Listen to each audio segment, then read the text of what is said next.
Hi class, I wanted to get on here and tell you about the project you'll be doing this week.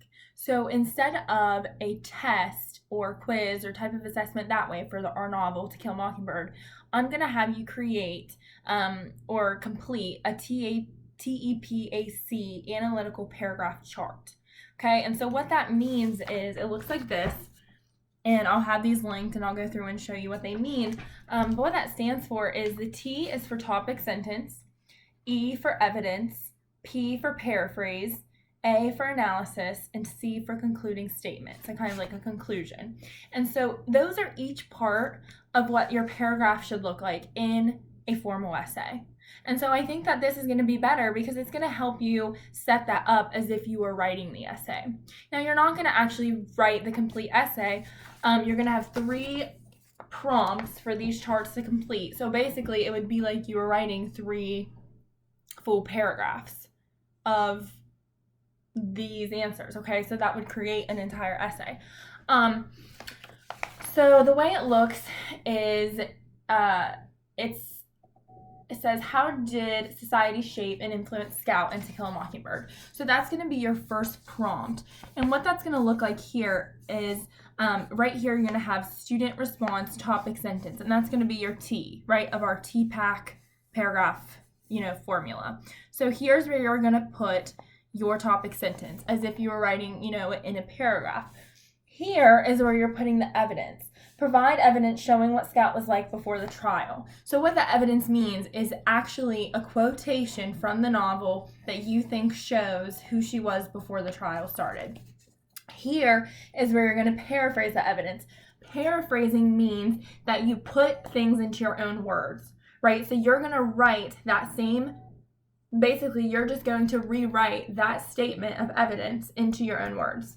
And then here, you're going to analyze it. So explain the significance of this piece of evidence. What does it reveal about Scout, whatever it is, the evidence you chose. Then down here, it says rewrite with academic language.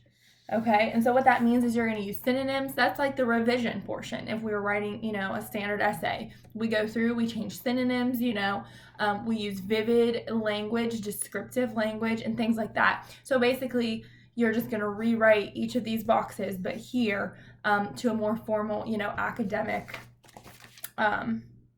form. So that would be the first page. Then this is the second page, still the same prompt, okay? So 2 pages for each prompt. Here, you're writing, provide evidence from the novel showing how Scout was different because of the trial. Okay, so your first one is about how she was before, and now you're talking about how she's different. Okay, this part we're adding on another box, which is over here, and that's going to be your concluding statement. Explain how the 2 pieces of evidence connect back to the topic of the sentence of theme or claim. Okay, and so again, that goes with, a nice closing sentence that you would have in any standard paragraph. So what you're going to do is you're going to have 3 prompts. That's the first one is about Scout. The second one you get to choose. Okay, right up here there's a blank. It says, how did, which I know it's like weird here because it's backwards, but how did society shape and influence blank in To Kill a Mockingbird? So it's the same, formula. All of these boxes are the same, but here you're choosing what you want to talk about, which I think is really awesome because then I get to see what, what really stood out to you and what you think was changed due to certain things that had happened in the novel. Maybe it could be Tom. At the end we see he's giving up, but at the same time, the world has given up on him. So, maybe you do something with that. Maybe you talk about Boo. We've seen a huge change in him, right? Before we didn't see him at all, and now we do. Scout, you'll write about there. Maybe Jem, and maybe it's not a character. Maybe you talk about Maycomb as a whole. How has Maycomb changed due to this trial? So I think that'll be interesting to see some of the things you choose. The last prompt is going to be, how does reading To Kill a Mockingbird shape and influence you? Again, all the boxes are the same, and this time you're basing it on how you've changed through the novel. Things that have happened how they changed the way you think, how did they change the way you read, what were some of your thoughts before reading, and so again, you'll just answer these boxes in that same way. So it looks like a lot, but there's only 3, and you're basically just continuing the same process for each different prompt. So basically, it's just setting up 3 separate paragraphs. With the topic sentence, you have evidence, you paraphrase the evidence, and then you have support for it. And that's, what you're doing. And I think that that's going to be really valuable. I think that's going to be a good way for me to see what you've gained from this novel. And I think that it's going to be a nice way, to tie it up as we move on to our next unit. Still sad we couldn't do it in class, but I think it's going to be just as rich, it's going to be just as valuable at home as it would be if we were in class. So again, just to add, I added a few resources to the assignment. You have until next week to get this done. So a whole week. I'm not going to add anything else except the discussion prompts, which are going to be a little bit lighter, just to still keep us talking about the novel, get us talking about how you guys are feeling at home, maybe just some discussion prompts about, your day. I don't know. So you'll see some of those. So still keep up with those, but the work that you'll be doing throughout the day besides that is just going to be working on this. Okay, so it might actually be a little bit lighter for you. I know your classes are probably pretty booked right now. You're probably feeling stressed. I don't want to give this to you to stress you. I thought that it would be better than a test.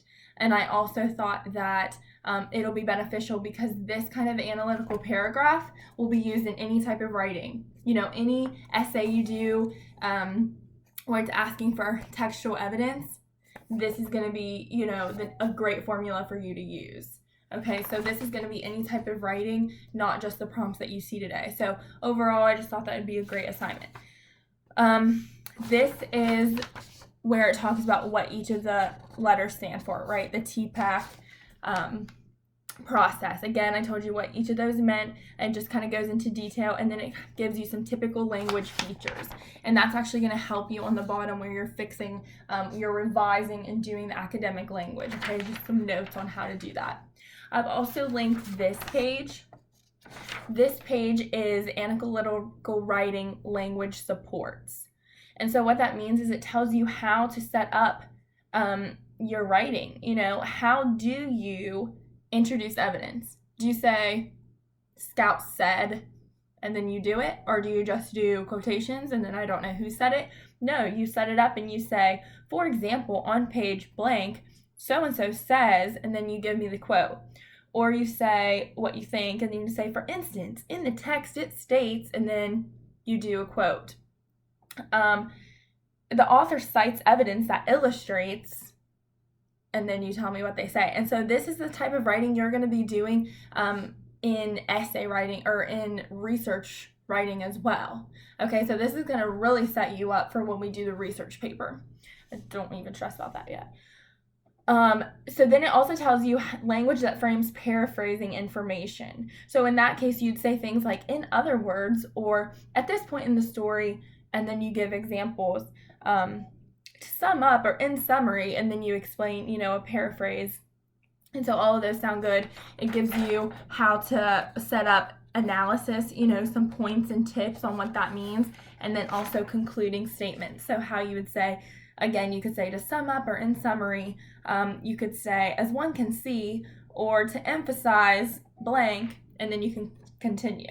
So I thought this is a really great tool, if you're struggling with what kind of language to be using, how to set up your boxes. These resources are going to help you, and I'll have all that linked for you. I'm also available for any questions. Like I said, this will be the only thing you're working on. So throughout the day as you're working, and I'll be on my computer as well, I'll be there for any support, any questions, and we'll work through it. And then the last one, I'm also going to be linking the rubric. And so what I'll be looking for with that is, making sure that you have a claim stated for each of them. It follows the prompt. Making sure that your textual evidence supports that claim. Making sure that your paraphrasing includes that language. I'm going to be checking for that. Making sure that your analysis points to the significance of the claim you're making. Why is it important that you're telling me this? That's what your analysis should be saying. Why does this matter? What did they, how did they do what they did and why, not necessarily what did they do. And just making sure that you have, your transitions, making sure that your conclusion sums it up, and just making sure. So just as if I would grade an essay or grade a paragraph that you've done, just making sure you have those components and that they're done well, that you've revised, that you've thought about it, and that you've, most importantly, have learned. All right, so all of that will be linked. What I would do is print these, if you can, and I'd write on them, okay, and then turn it in that way, maybe take a picture of it. Or some of you, which I don't know how to do this, but you tech wizards have, downloaded this and then been able to type on your computer or iPad or whatever you're using, been able to type on the sheets I've been giving you. So, whatever works for you, just the way you've been doing with the work that I've been giving has been perfect. So again, you'll have all these, at the touch of your fingers. You also have me here to help you. Contact each other, ask what the other person's doing. I hope that you guys are reaching out to each other. I hope that you are being able to still talk to your friends, even though we can't leave our houses. I'm really loving the discussion prompts on To Kill a Mockingbird. I'm loving the feedback. I love what you've thought of it. I know that the part with Tom is really sad, but then I do like how in the end we get Boo back. We get to see the relationship that he has with the kids. We talked about how he's been helping them all along, and then in one final, helping hand, he's saving their lives. And so I think that's really wholesome, and I think that that's probably one of my favorite, personally, parts in the novel. Okay, so that's what I wanted to discuss with you. Any questions, please email me, live grades on here, my regular email. And I have faith in you guys.